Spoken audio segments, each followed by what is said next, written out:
So what about last week? You were like, where's Alan? He was at Yeah. Discord because you Oh, changed your time. oh, I didn't really change my time. It's just it's moved back to unless it was at the noon one.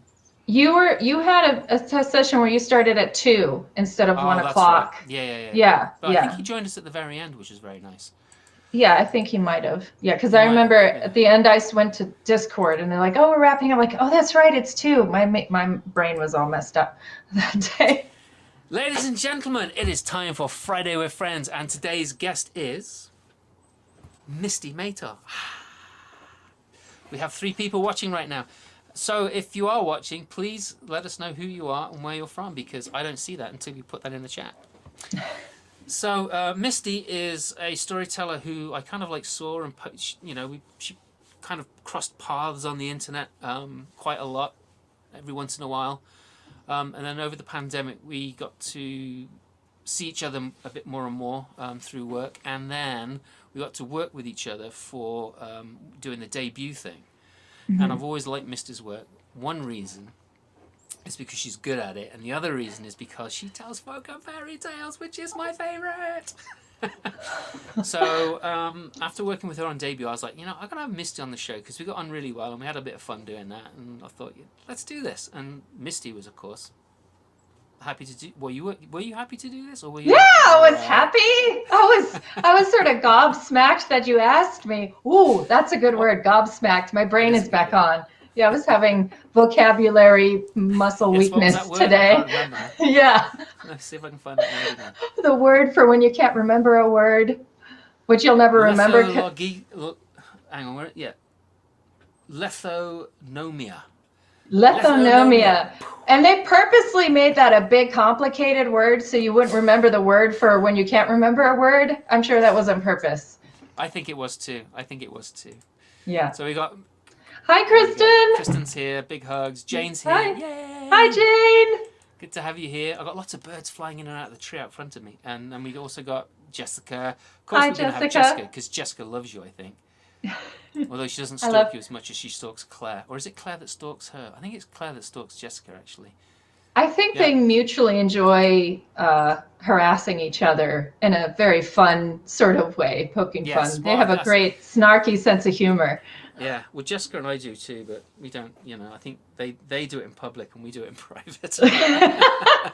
I have a hard time, if it's just written, I always need somebody's face to be able to tell how serious they are. Like, I have a hard time getting jokes out of joke books because I'm like, really? I need to see their face. So I enjoy watching someone joke, but just reading it, I always have difficulty. It takes a really good writer for me to get the joke in text. Oh, Claire, Jessica says Claire stalks Jessica, and Jessica's stalking me. Okay, that's all right. I don't mind if Jessica stalks me. She seems like the friendly sort. Until she gets snarky with you, and then you gotta... Yeah. Oh, so Jessica, yes, did you hear what she was just... Were you paying attention to what Misty was saying? Don't get snarky with her. She might not get the jokes. As well, but if I can see your face, then we're okay. Well, the reason why I put the pirate outfit on is because we, like Mark Binder, who was with us last week. Hang on, that didn't mean to do that. Is that Misty also has an alter ego. Mark Binder has an alter ego of Izzy, and you have an alter ego too, don't you? Yes, I do. And that's a pirate person, right? Yeah, she's like a pirate gypsy. She's a storyteller, but her name is Starla the Storyteller, but I say she's a gypsy pirate because some people would look at her and think gypsy, other people would look at her and think pirate. I'm like, it's they're similar. They can be the same thing. They are. Yeah. Because I use a similar outfit. I mean, this isn't really my pirate outfit. I just decided to put this on because my hair's a mess. And now I can't take it off because it'll be even more. I was wearing a baseball cap before and I was like thinking, well, maybe I don't want to advertise mass art, but there you go. So Misty, why folk and fairy tales? Come on, why do you want to do that and not do the personal narrative like everybody else your age seems to want to do? Well, I grew up with it. My grandmother was from Germany, and my mother and I lived with my grandparents. My grandfather had been in the army and was stationed in Germany, and got the Fräulein to marry him and come back to the States with him.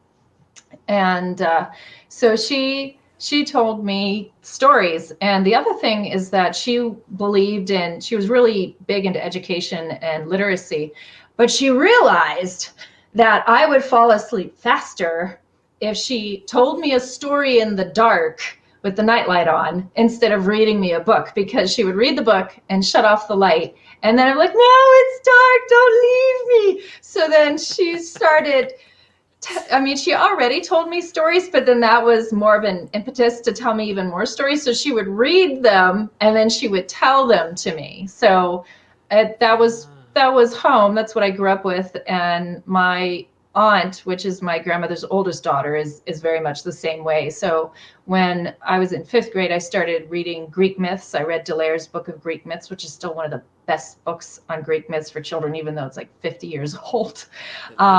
So I had this family member who would, oh, why don't you read this book? Why don't you read that book? So I've always enjoyed it. It feels like home to me. And then when I started formally storytelling, what happened was my son's preschool, when we lived in Florida, the parents had started where they'd bring in an example for the letter of the week, like apples for the letter A. And then the principal, because it was a daycare preschool, it was small, she started orchestrating this system. So I remember her coming to me, and my second son, Rhino, was just a couple months old. That's not his real name, is it? That's just his nickname, right? That's just his nickname, but it should be his real name. I just needed to clarify that. Yeah, that is his real name, but it suits him better than his real name. Anyway, she said, well, we have letters S, T, and U, or maybe it was R, S, T, whichever. And I said, oh, well, I could come in and tell stories for the letter S. I already had part of the outfit from a Halloween costume or something, and I had a background in theater. And I said, but I don't have anyone to watch the baby. And she said, well, bring the baby and we'll watch the baby for you to come in and tell stories. And I couldn't figure out what stories to tell. So I asked the teacher, what's something you're really working on with the kids? And she said, sharing. So I looked up stories that taught sharing. And I think I did 2, maybe 3 stories. And then I read a book. I told the Mina Birds, which is a story from New Zealand. And I told Stone Soup. And I don't remember the book, but they loved it. And afterwards, the principal talked to me. She said, look, I would love to have you come in and do this again, but I probably couldn't afford you. And I'm like, people get paid to do this. Yes. Oh my gosh.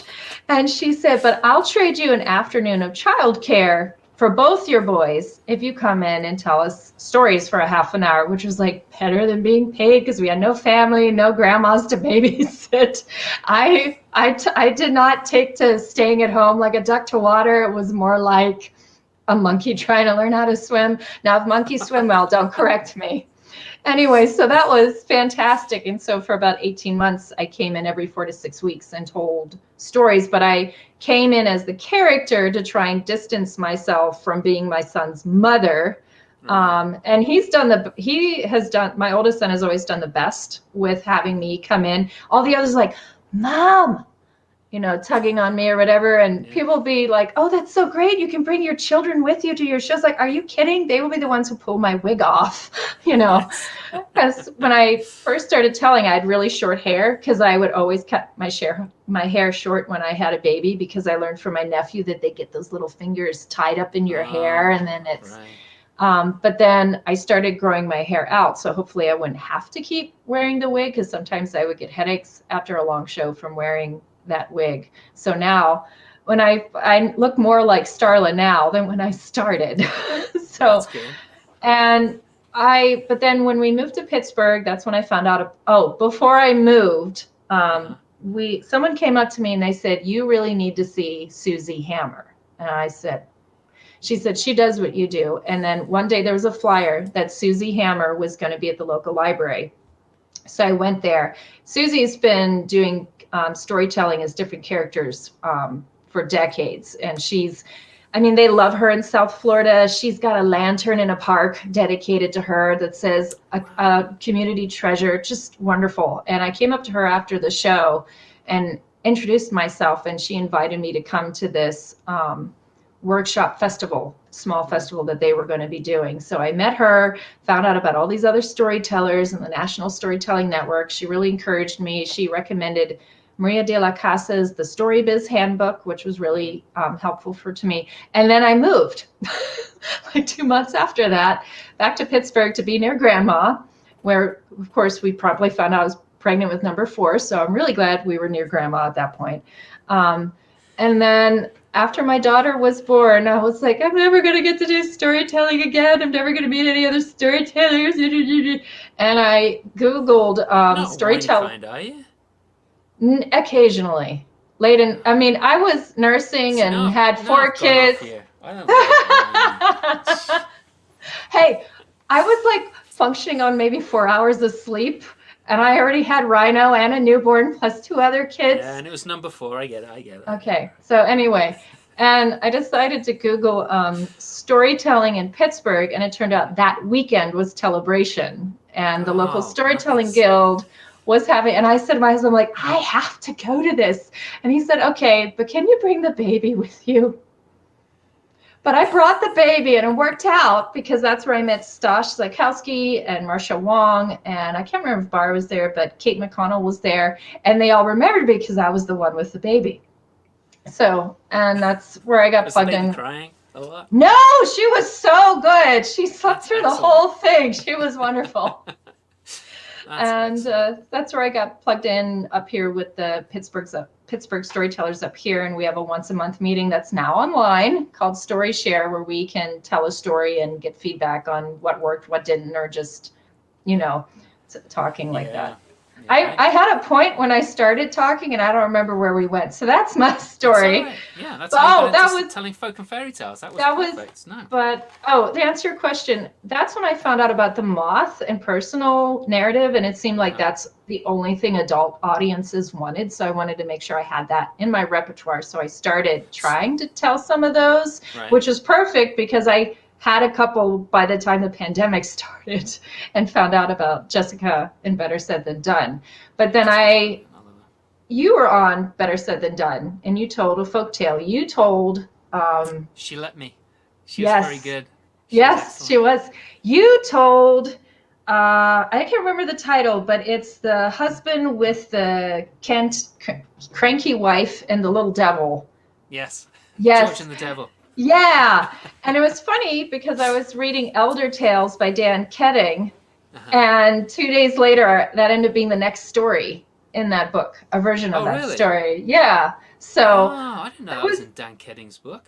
It is, and then it was after that Kevin approached me, and I had just read the story that I ended up telling. I'm like, oh, I'll tell something I'll tell that story, the story bag. But you were on the show, and then I think Rachel Ann Harding was on the show. I'm like, they tell only folk and fairy tales to adults. This is a thing. I can do this. I was so excited. So thank you for doing that. That encouraged me to you're welcome. stick with what I enjoy best. I felt the same way when I discovered Rachel Ann, because most of the storytellers who tell folk and fairy tales, there are elders, right? And a lot of them moved over to folk and fairy tale, to personal narrative.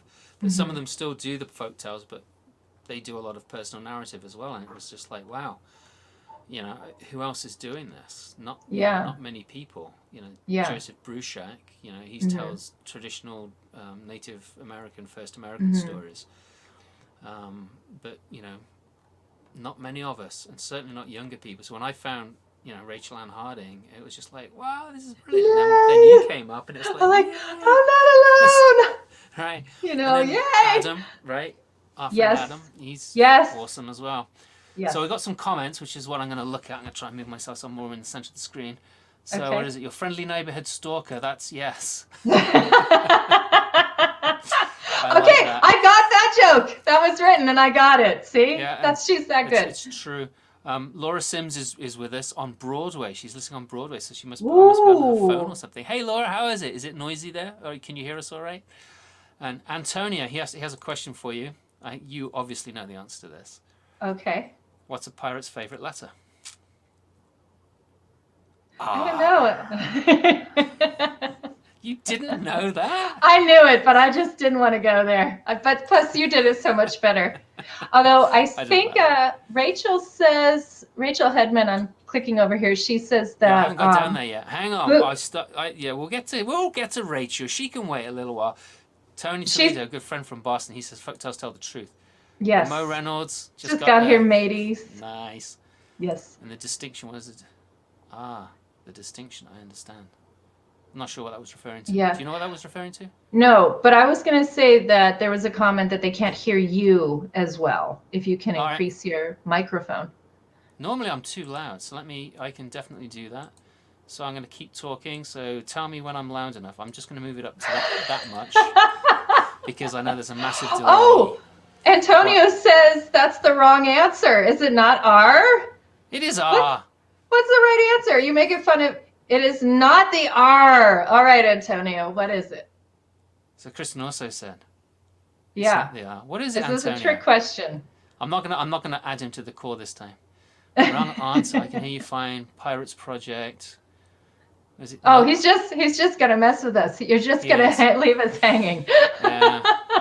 Well, it's like it's C because of scurvy. That's it. Is that it? Because of scurvy? Because pirates need vitamin C so they don't get scurvy. Am I right? He's not answering us, is he? You scallywag. Yeah. I think you're right. I've heard the scurvy before. I got it. Aha. Yes, you did. Nice job. Laura says she can hear us fine. Good. Yeah, and Cooper Braun does as well, but he doesn't. Cooper doesn't tell them as straight as some of us others do. No, but he does. What's great about Cooper is he comes up with his own stories, and then people who aren't familiar with folk and fairy tales can't tell if it's a traditional story or something he made up. So I think that takes some skill. Yeah, it does take skill.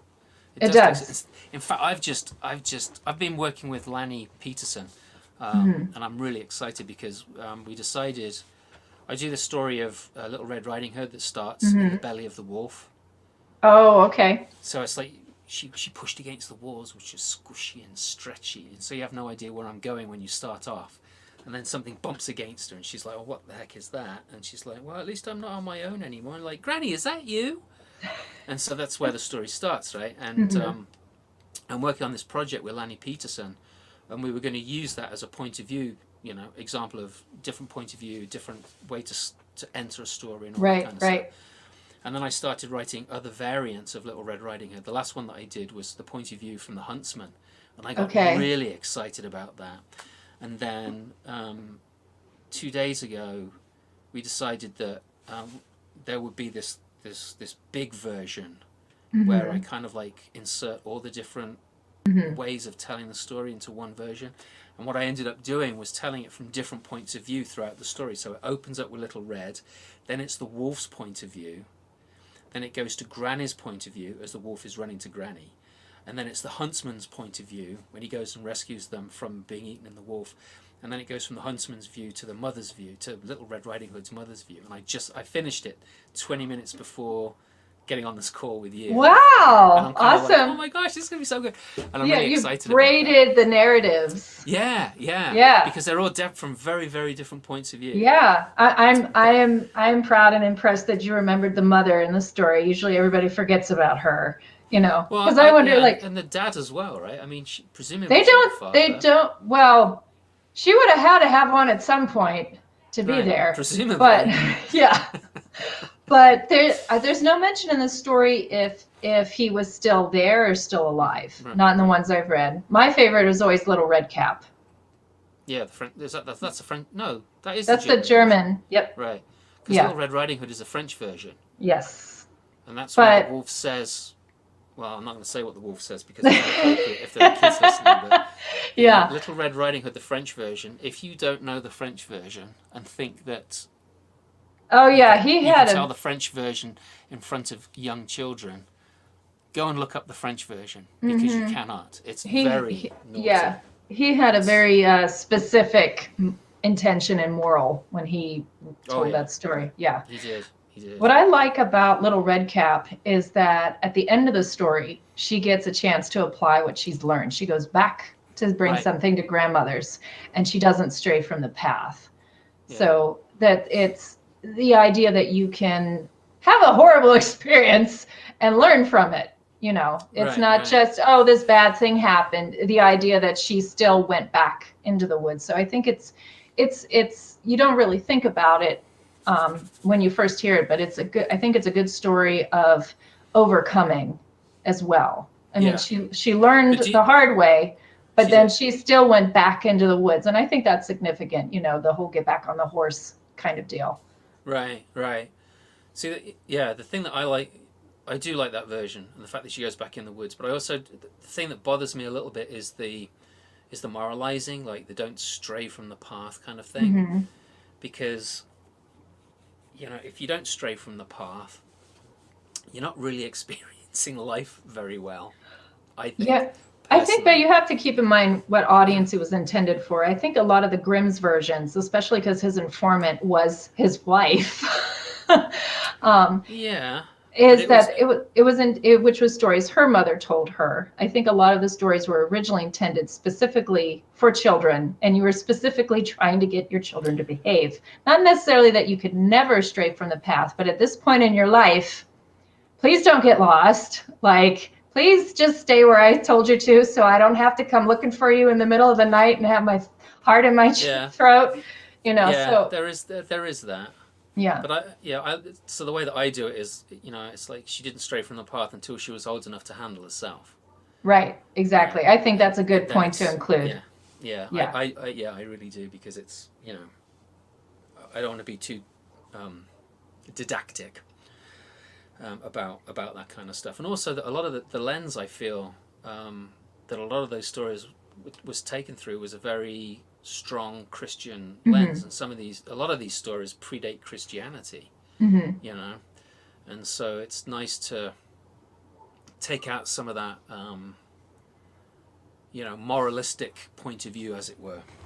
I mean, not always, but sometimes. Yeah, that's sort of the whole thrust of my storytelling shows for preschoolers, is that, look, they'll learn to share. Look, they'll learn to persevere. So that's kind of my through line. So what kind of audience do you normally perform for? What's the most? Usually I have performed at festivals, so which is sort of all ages, and then especially online this year, it's been 90% adult audiences, but normally I perform for like preschoolers, kindergarten, first grade, that age group. So, and when how my sets goes, there's usually a moral theme or a character building theme, such as, and it went right all the way to that first time, and it just the setup just worked.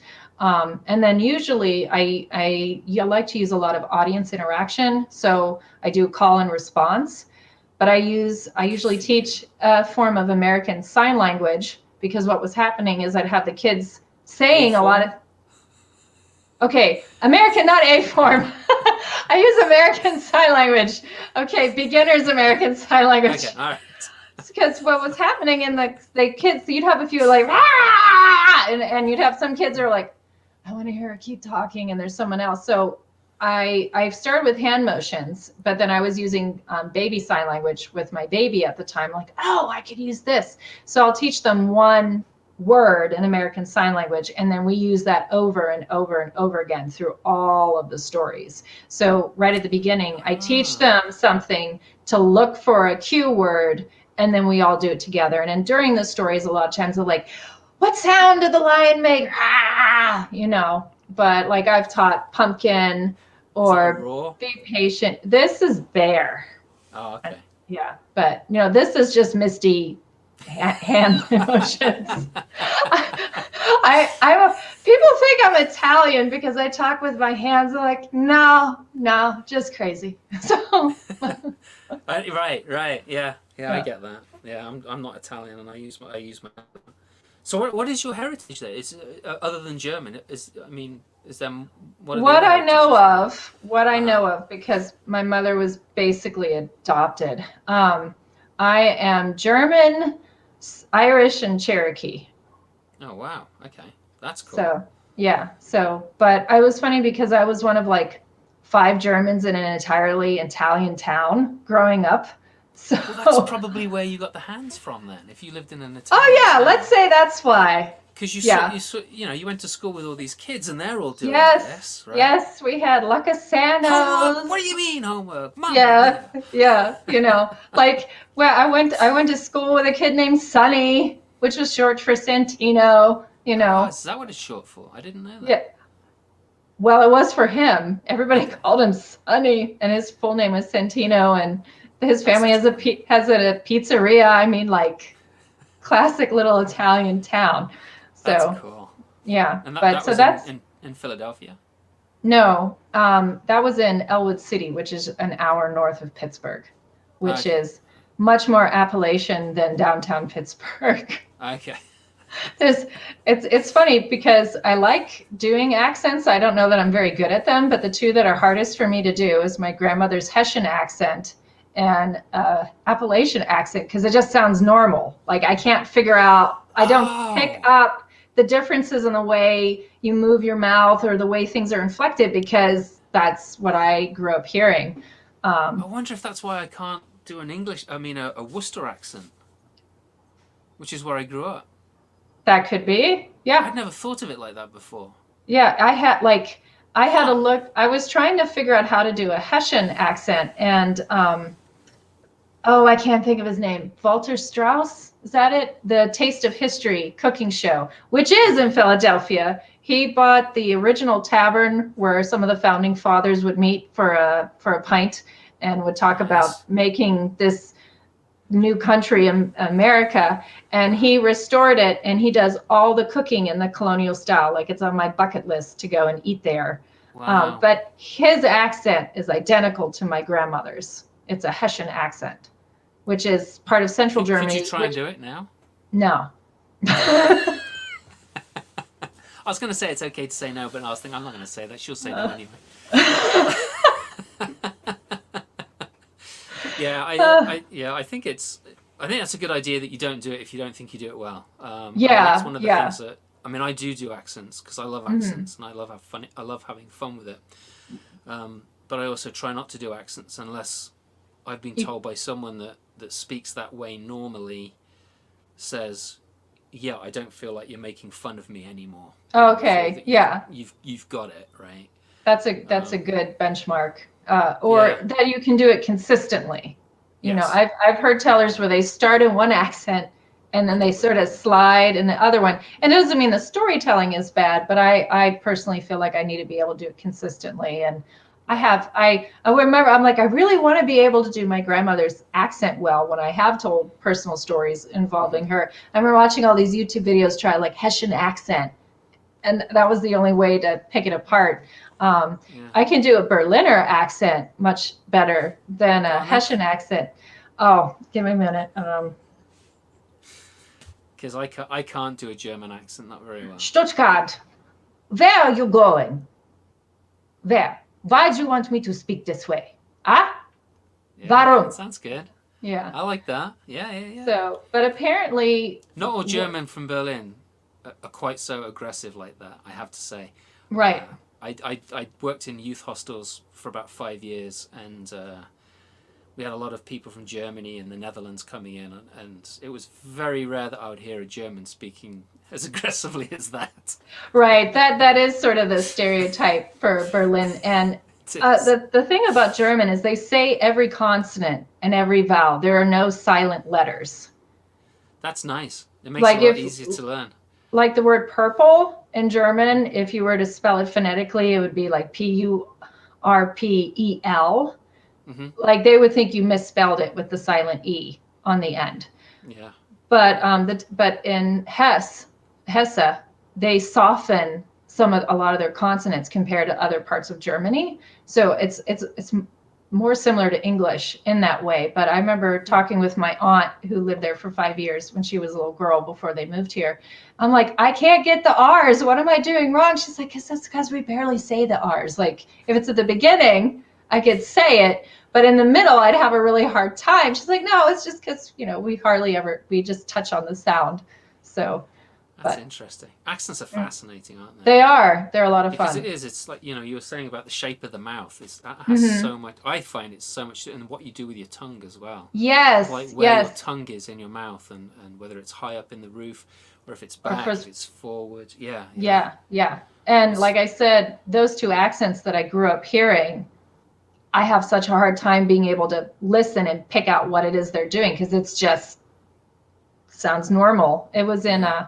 high school, I made an intentional decision to try and lose that accent because there was this sort of stereotype like, oh, you don't sound, proper or professional or whatever. So I was trying to speak, more proper English. And then I had a kid in class be like, are you French?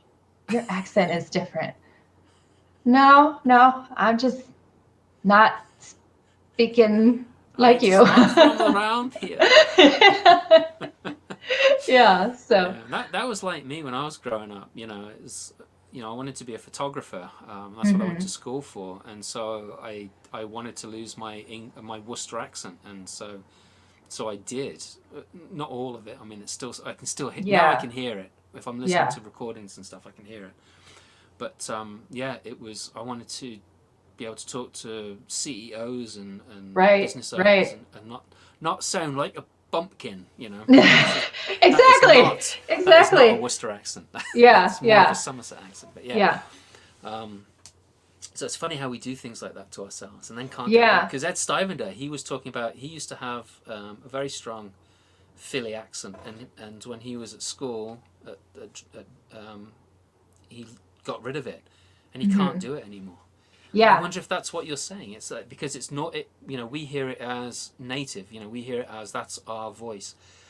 Why right, can't I do that rather than trying to study it? Although it sounds like you're right. studying the I'm Hesse. trying, Yeah, yeah. hit or miss. Yeah, it does come, the Pittsburghese Appalachian Western PA accent comes out sometimes when I talk. Mike Perry, who co-chairs Story Shell, always nails me on dropping the infinitive, which is like instead of saying the floor needs to be swept, Mm-hmm. needs, I say the floor needs swept, which comes Oh, from okay. the Dutch immigrants. But he always like Ah, makes fun of me in meetings, like because he's originally from New York, so he really hears it when it comes up, And I'm always like, well, I was raised by a German, so it's probably even worse for me. Sorry, I just can't drop that one. And apparently, a little bit of the accent I grew up with comes out when I'm doing like my mom baby talk. Because oh, it was really? when I noticed that my kids, when they're little, before they start school, instead of saying they say da. Oh, Where's the broom? Where's dad at? Like I don't yeah. That's realize I'm doing it, but I must do it with them. that's funny. Hey, do you want to tell So, a story? yeah, let's tell a story. That No, I would be want you to fun. tell a story. You didn't want me to tell a story. No, I want us to do tandem telling. What story are we going to do? I don't know. Does anybody want to make a suggestion? Hey, David, Misty is an amazing storyteller. Glad you can make it. David who? I'm not seeing a David. I don't know. Anyway, that's because he hasn't commented. So I don't know what David is here, but apparently we have a David in the audience. Okay. Interesting. So make a suggestion to a story, and if we both know it, then we'll do a tandem story. This is like, are you okay doing it that way? Say that again. I was trying to read the comments. Okay. Sorry, I asked our audience if they could suggest a story for us to tell. Okay. And Little Red Riding Hood. Oh gosh, really? Well, you're saving that one, aren't Yeah, you? I mean, we could do it. We could try and do a completely different version that neither of us have done before. Or Tatterhood? No, because no, that's not fair. Do you know Tatterhood? Yeah, I heard you tell it. Well, I know you heard me tell it. David Sharp. Oh, it's David Sharp. Hey, David. Been meaning to call you. We could, but do you know the story though? um, I think the version of Tatterhood that I'm familiar with is a little bit closer to Thousand Furs.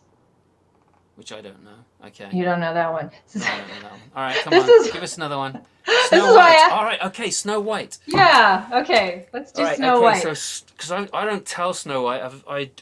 I ever told Snow White? Snow White and the Seven Dwarfs. That's a long story. Holy crow. So let's Um. pick it up somewhere else in the So we all know that middle. she. We could do, yeah. So she's right. So should we do like the get rid of the huntsman and all that kind of stuff? And Yeah, could we can start right in the cottage. She's already there. She's met the dwarves. Has she met them? Okay, so she's met the dwarves. Is this the next morning then? We could, yeah. I'm Alright. assuming we're going to include that the witch is coming and offering her poison combs and a Yeah. poison corset. Was it a corset or a sash? She laces it up so tight she Yeah. can't breathe. Right. Yes. Yes. And then the comb goes in the hair and the apple, of course. then the apple. Then the apple. All right then. So do you want to start it, or ladies first and all that? Okay. All right. Let me take a drink here. All right. All right. This is going to be interesting because we haven't done this. This is going to be completely improv. Why? What are you reading? What am I missing? You're not missing anything. Somebody else suggested the 12 dancing print. Oh, that's Laura again. Laura Sims. Yeah. 12 dancing. I don't know that's that another one. Long story. It is is such a good story. It's one that I want to learn.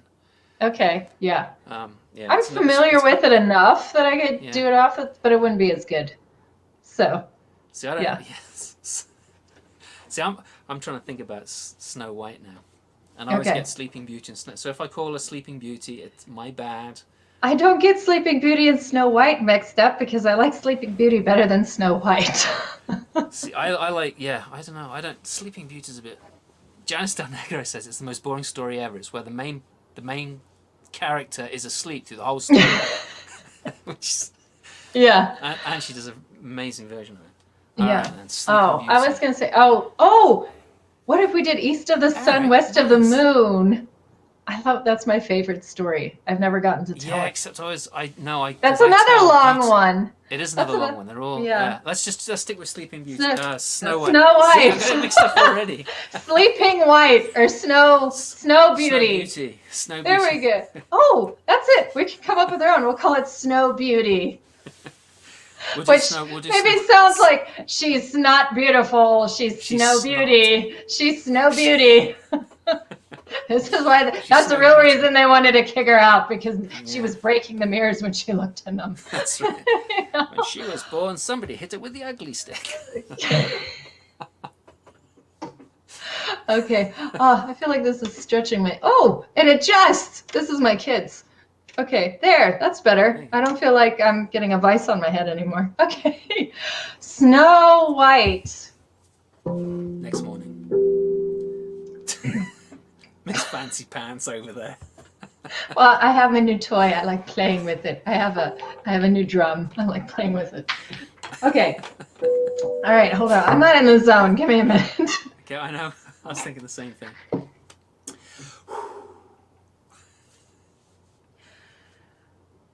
She opened her eyes, and it took her a minute to remember where she was. When she looked up, she didn't see stone. She saw straw thatch on the roof. And then she could feel the line where the two mattresses had been shoved together so that she could lay on them. And then she felt a wave of gratitude blow over her, like a sandy breeze on her skin, to know that she was safe. And she was so thankful that she was safe. And she had somewhere to lay at night where she would be warm.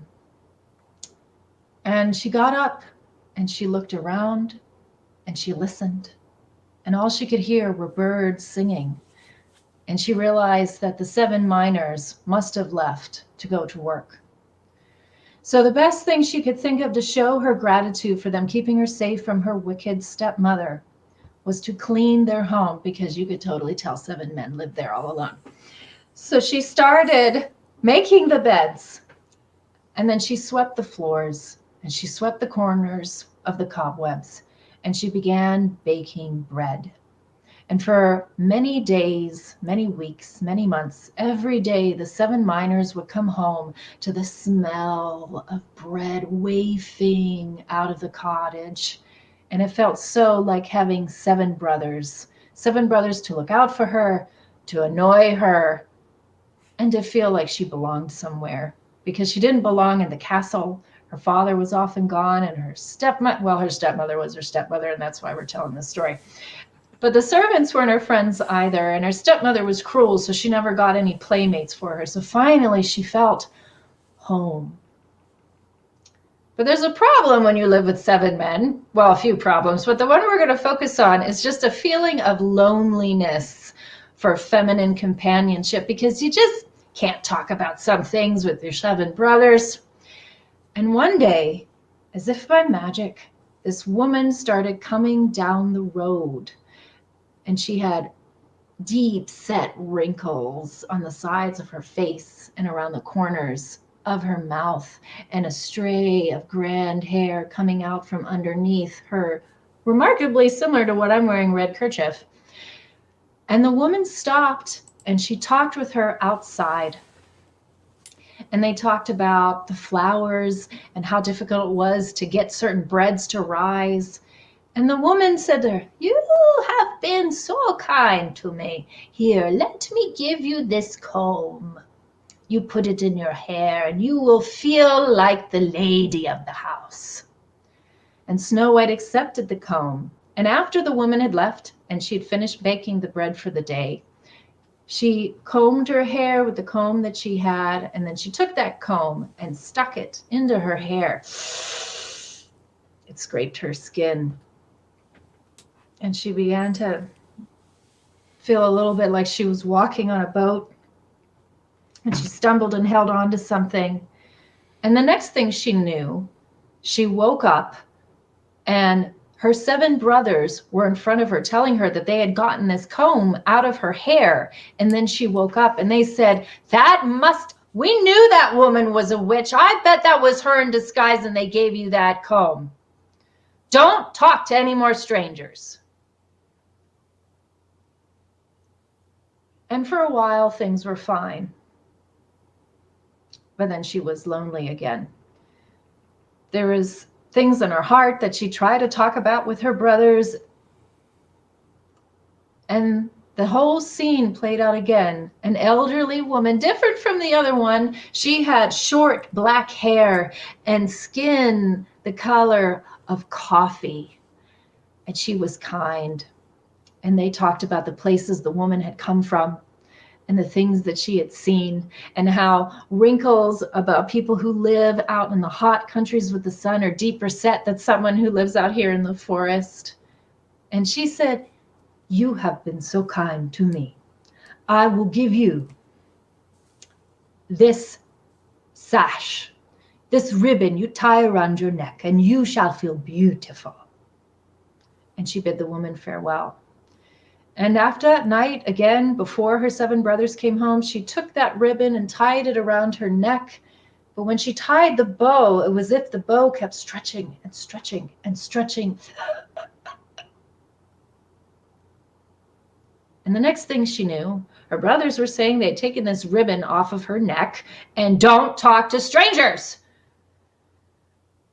And everything was fine for a while, until another old woman who looked different from the other 2 came and offered her an apple. And when she bit into that apple, it lodged in her throat. Not so far that she couldn't breathe at all, but just not enough oxygen to get to her head, so that she slowly passed out. And that is how her 7 brothers found her when they came home from the mines. And now we'll hear the story from them, or whoever Simon is going to be telling the story as. All right. Okay. They couldn't believe her, that they found her. That they're like passed out. They looked for combs. There was no ribbon around her neck. They didn't know what to do. She looked as if she was dead, but there was still colour in her face. So they decided to make a glass coffin. They couldn't bear to bury it in the ground, and so they took her onto a mountainside where the sun would be seen when it rose and set, south facing, just so you know. and one of them would stay guard, looking after this glass coffin. Well, one day a prince happened to be making his way by. He was in a hunting party, and he came by on his horse, and he saw this glass coffin with this beautiful young woman in it. And he asked, like, "Who is she? Who is this woman?" "Well, it's our sister. It's our sister, yeah. It's our sister, yeah." "Does she have a name?" To you, she's sleeping. To you, she's Snow White. See, I did it then, didn't I? It's the whole You bloody did. glass coffin thing. That's okay. She could be Sleeping Beauty to him. She's asleep. Yeah, to you, she's Sleeping Beauty. To us, though, she's Snow White. And he's like, she's the most beautiful thing I've ever seen. Thing? She's not a thing. She is a young woman. Well, that's what I meant, said the prince. Well, the prince started to visit. He started to sit with the little miners, the dwarves, sit with them and keep them company, guard her. And he started to fall in love with her. And then he had this bright idea. It took him long enough, to be honest. He had this bright idea. It's like, look, there are many, many, many doctors in my kingdom. Maybe I could take her to one of them, and maybe they could see if she is in fact dead, or if there is something that I could do. Why didn't you think of this before? I don't know. So they agreed. So the young prince, he brought a wagon all the way up into the mountains. And as they were moving this coffin on top of this cart, her body moved, and the way that her body moved, her head fell to one side, and the apple dislodged itself and fell out next to her. Well, of course she woke up and sat up, which wasn't a good thing to do because she smacked her head on the top of the glass. And she's stuck inside this glass box. She had no idea why she was there. She started banging on the top. They were taken aback. She's come back to life again.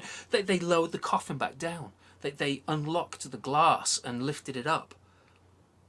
What the heck am I doing in here? She said. Well, we thought that you was dead, but we also weren't really sure, so we put you in this glass coffin. And how long have I been here for? Well, a few months. And who's this guy? I am the prince of this kingdom. She had run away. She had moved into a different kingdom. I was going to take you to a doctor in our kingdom to see what was wrong with you, and you came back to life. It was then that one of the other dwarves found the piece of apple, and they started asking her about it. And sure enough, we told you not to let anyone else in the house. What's wrong with you? Well, she thanked the prince greatly, and the prince asked if she wanted to stay in this little house with these miners, or if she would like to come back to court with him. No pressure. And so she thought, well, she's lived with her 7 brothers for this long, and she did miss female companionship. And the prince promised her ladies in waiting and other people who would become her friends. And so they went back to the castle. And they grew to love each other. And they got married. Now, when they got married, of course, her 7 brothers, the 7 miners, were invited. But the prince, who heard about the story from the miners when they were sitting up on the hill, he wanted to get revenge on this woman, even though it was not his revenge to take. And so he invited the queen, the stepmother. And the wee gentlemen, the miners, they also wanted to take revenge on this woman, for they loved this girl so much. But it was not theirs to take. And so on the day of the wedding, the queen arrived in all her glory. She didn't realize that it was a stepdaughter that was being married, and she was taken aback by this. Now I'm going to pass the story over to you. And as they gave her a position of honor close to the front where the priest would be conducting the ceremony.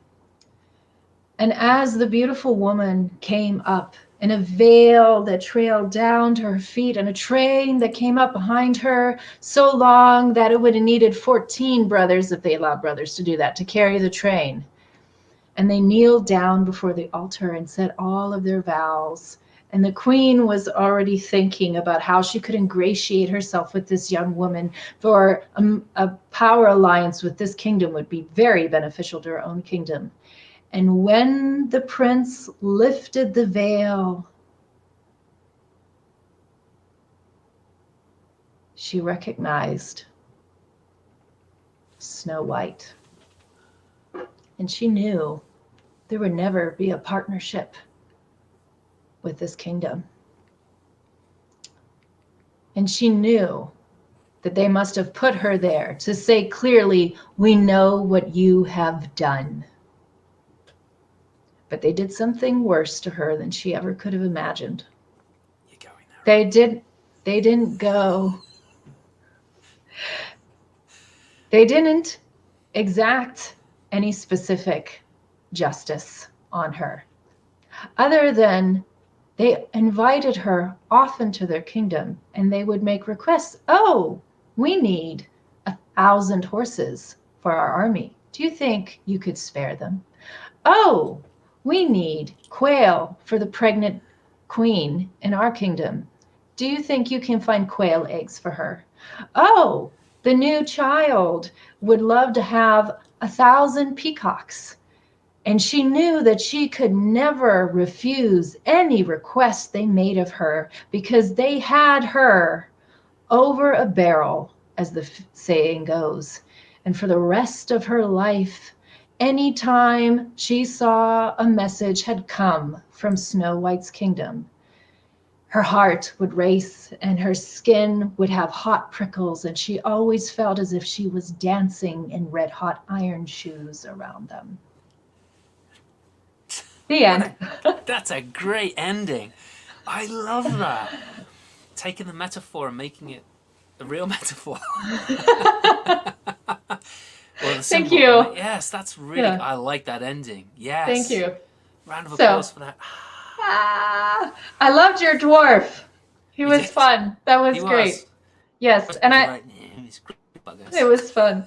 And I liked that you had the prince coming and speaking to her every day. And there's a lot of accounts of people being in a coma, being able to hear the people around them, you know, and even if they can't quite remember what was being said, that it makes a difference. So I enjoyed that part that you included in your story. And we told that pretty quickly as well. That was because, you know, I think I don't know, I can't remember when I last told that story. It was a long, long time ago, at least 5 years ago, probably close to 8 years ago. And I know that it's a long story. It's about 20 minutes, and we knocked it out in 10. And I don't think that the first beginning part is 10 minutes. I suppose it depends on what you do with it. It's true. It's true. Yeah. I might start telling that story. I might nick that ending now. I'm going to take that ending. That's a freaking awesome ending. If you're all right with that. May I have permission to use the ending?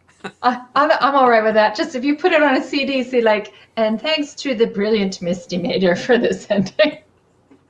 I was percolating while you were having your dwarf and your prince have a, you know, medical discussion about what to do for this woman who was alive. I know, right? Not alive. Yeah, I mean, the thing that I always had a problem with the story is that, you know, he's like, oh, you know, she wakes up and, you know, she's like, okay, yeah, let's get married. And it's like, no, there's no. Yeah, it's not palatable to modern audiences. No, it's not. Yeah, and it also, again, it puts the, you know, we were talking about this a little bit earlier, is that it puts the woman in the position of being powerless. Mm-hmm. And I didn't like that. And the fact that, you know, the thing that, you know, came to my mind in that particular part is that, you know, she missed female company. Mm-hmm. And of course she did. So yes, why wouldn't you go back to a castle to be part of female companies? That was sort of my thought. That, and I think something that gets lost in a lot of modern audiences is that, especially at that time, there wasn't quite the same romantic notion about marriage. You know, it wasn't at all. No, especially for rulers, right? Yeah, I mean, especially for rulers. Arranged marriage, yeah. There's some places in the world that it was even seen as irresponsible if you married somebody you were in love with, because it means you weren't making the most necessarily sound decisions. I've met a few people that I say, I can see why you would make that argument, you know, but I think what people lose, especially like in the story of Cinderella, is that for a woman, her marriage determined pretty much the rest of her life. So that's why, especially in the aristocracy, you would like really gear your daughters to make the most eligible match you could. I think, and what people miss, I know we told Snow White, I'm talking about Cinderella. It's still a Disney movie. We're in the same boat. It's also a folktale before a Disney movie. I know, but I'm just saying, this is something most people would have heard of. But with Cinderella, what's great about that story is that, you know, in that story, the ball was open to everyone. So is sort of equals the playing field, and she wins the heart of the prince on her own merits for her personality. And she literally went from the scullery maid to next in line to be queen. Like that's like that, like the rags, that's like going on American Idol and getting the $1 million contract. That was the closest thing they had. So the stories, they were, oh, I missed a comment. I got to go over. What are you laughing? No, I'm not. I'm laughing at what you just said. I think so. I that would make an amazing twisted tale if you did Cinderella as the voice. I think that would be fucking awesome. If anyone out there wants to do a twisted story, a fractured fairy tale of Cinderella, I think the voice would be a really good like byproduct. What I want to say very quickly, Eric Goldstein, good friend of mine. Haven't seen him in years. It's nice to have you here, mate. I hope you enjoyed what you saw. Take care if you're going. It seems like you're going. But it's good to know that you're here. That was brilliant. Sorry. So yes, back to Cinderella and the voice. But yeah, that's kind of like what it was. So those stories were supposed to be, the dream job, but within the parameters of their actual reality. Right. And queens usually outlived their husbands too, so there was always that part. Like that's because guys are stupid and they do stupid things. I'll go and fight a dragon, like Beowulf when he's king. It's like, I'm so old, I can barely put the armor on. I shall go and fight the dragon. Oh, this sword is so much heavier than I remember. Yeah, I think women have like decades of experience of your body doing weird things that you don't expect it to do, especially if you've ever been pregnant. So you learn you have to do things that take. Yeah, I'm happy to hear that. Well, if you had, I would really want to hear that story. Yeah. But I think by the time women get to old age, that's like I need to go and get this checked. Men don't really have decades of experience. You reach a point, your body kind of does what you expect it to do. And then when it starts doing weird things, you haven't learned when you need to be worried and when you don't. So I think there's a lack of, guys don't talk about that stuff either. No, they don't. And women, that's why she needed to talk to a woman. Mm-hmm. Yeah. Like, now I live in this house and now I'm allergic to flowers. Like, what happened? Something. Yeah. Something like that. But we're going to be wrapping up. It's 2:00, and I know Rachel has Discord for anybody who wants to go over there. And they do these there's also wonderful that festival that you wanted to mention. Yes.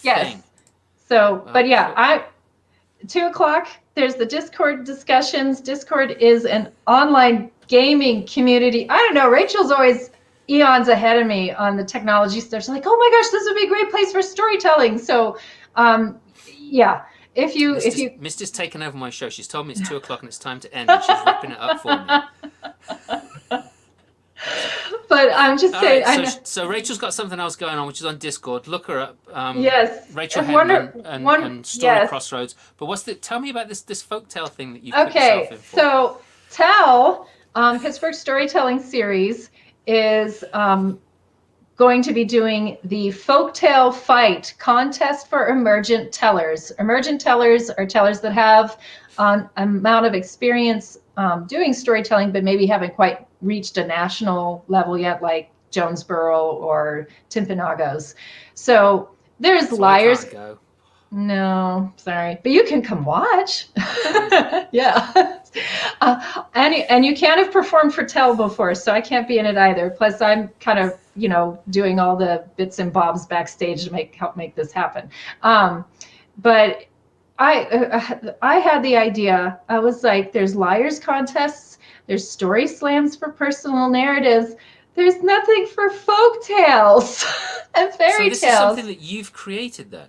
It was my idea, yes. And I didn't know that. Yeah, I approached Tell and asked if they would be, if it's something we could add to our roster, because normally we just do 4 shows in the fall because that's the budget we have. And our producer, Kate McConnell, and the team, Kathy Marinwood and Janice Smith. I always forget Jan's last name. I'm so sorry. Anyway, work together to make this a reality. There's going to be the preliminary round where you can submit a link to a video of a 5-minute folktale. And then after the review panel has I'm selected sorry, what was that? a 5-minute 5-minute folktale. We all have other jobs. We don't have hours and hours of time to watch 20-minute stories. After that, the contest will be live on Zoom. There'll be 6 semifinalists, and from the 6, a winner will be chosen who will be featured in Tales Winter Olio in December. We've got Sheila Arnold and Adam Booth as judges. I'm really excited. Nice. I'm hoping this will be a prototype, and then other people will also have folktale fights so that I can enter one of those. You know, so it was sort of the idea, like what I wish had been there, and to give a little bit more shine to people that focus and specialize in folk tales and fairy tales, like you, like me, like Rachel, like Adam. So yes. Well, mate, I like that idea a lot, but so what I would like to see personally, is maybe 2 storytellers. Mm-hmm. And so there is myth-off, right, which is something that was created by Cengiz. No? Yeah. I'm going to totally horribly mispronounce her name. I think Rachel told me how to pronounce it once, and it was so Cengiz. Zulka. Yeah. Zulka. Okay, that part I can say right. Is it Jenga? Chenga, yeah. Oh, I am saying it right. Yes. I think so.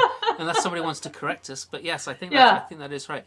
But Chenga and Claire Murphy, I think they started it together. I don't know. I think so. I may be wrong on that. Mm-hmm. But there is this myth-off, right? And I think that's really cool. And I don't know how they do it because I've never seen it. But I think I would love to have people tell a folk or fairy tale that's like 15, 20 minutes. There's only 2 storytellers, so they're really deep, long stories. Right. But it's, the whole thing that I think about that is, like, I hate the competition side of it. I really do. Right? Because so many people have different styles, and it's like painting. It's like looking at art, sculptures, whatever. Right? I am not envious of Sheila and Adam at all. Right. Yeah. But it's just we wanted to create an outlet for people to focalize. I'm losing my brain. Focalize. No, I love that. I'm gonna eat. Can I steal that? Yeah, you can steal that. Specialize. Focus and specialize. They focalize. I'm going to start to focalize with 2 15-minute, 20-minute stories, 2 storytellers. Yeah. So, like I said, it'll be a single concert. We're going to have all 3 rounds in a single concert because that's what we could do. Yeah. But I'm hoping that it'll inspire additional things. And I know that there's Stories with Spirit that Rachel Ann Harding does with Cooper Braun, which is marvelous, where you get to hear different tellers tell the same story different ways. But this is just part of it. So Stories with Spirit is Cooper and Ann, right? Yes. And they do things as Stories of Spirit. They go around telling stories, but they also do the fairy tale variation. Right. Yes, that's the name. Thank you. That's what I was trying to remember. I think this is squeezing my brain too much here. So. Mine do too, but it just comes out differently. I just get a little bit more crazy.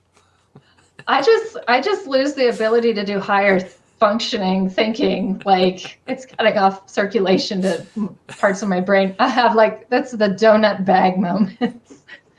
Donut bag being donation bag for those that weren't right. So one day, my husband and kids are like, "Why does this bag say donut on it?" And it was one of the days I was having one of my dizzy spells and I can't think straight. I'm like, "Oh, that was supposed to be donate." So now it's a running joke that we have the donut bag for items. I've got to find that word again. I want to be able to learn this word because it's such a good word. It is such a great word, and they made it long and it's the inability to remember the right word, and it's called lethologisha or logisa, which sounds more like a spell, which is why I like it. Because if you can say lethologisha, you make people forget what they're supposed to be saying. And that is that's what happened to me. Somebody spelled that on me, and that's why I have these days where I'm like, like when I'm having a dizzy spell, it's like I can move with it even and not fall over, even though it feels like I'm on a boat, but I just can't think or talk straight. I can like do the dishes, but I'm like, where's the bottle of the slippery stuff that gets the dirt off? Soap? Yeah, where's the soap? Yeah, I think we all have. Yeah, well, so we have to redo this conversation when you're about 60 or 70 to see how that's going. I'm a little nervous about. I'm gonna have dementia, and it's gonna be a broken form of Appalachian English because I'll go back to my roots at that point. Oh dear. Oh Well, Misty, thanks so much for being here. I've had a laugh. I hope other people have enjoyed it. yeah, I had so much fun. Thank you so much for inviting me. And that was that Snow White story. That Snow White story that we told. Yeah, you got it right. Right. Yes, Snow White, not Sleeping Beauty. You got it right. Yes, I enjoyed it. That was fun. Thanks for telling with me. Now I'm gonna go and write that down. No, you Thanks you just for listen. being here. Yes, thank you. Next week, do I have anyone for next week? I don't think I do right now. No, I misbooked it, so I need to get something sorted out.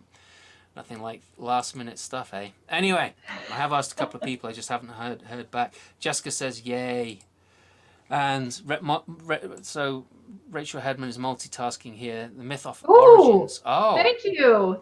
All right, Rachel is a walking encyclopedia of storytelling. Whoa, I thought my phone was off. That's the bell. We're gonna go. Thank you very much for being here. We'll see you next week. Bye. Bye.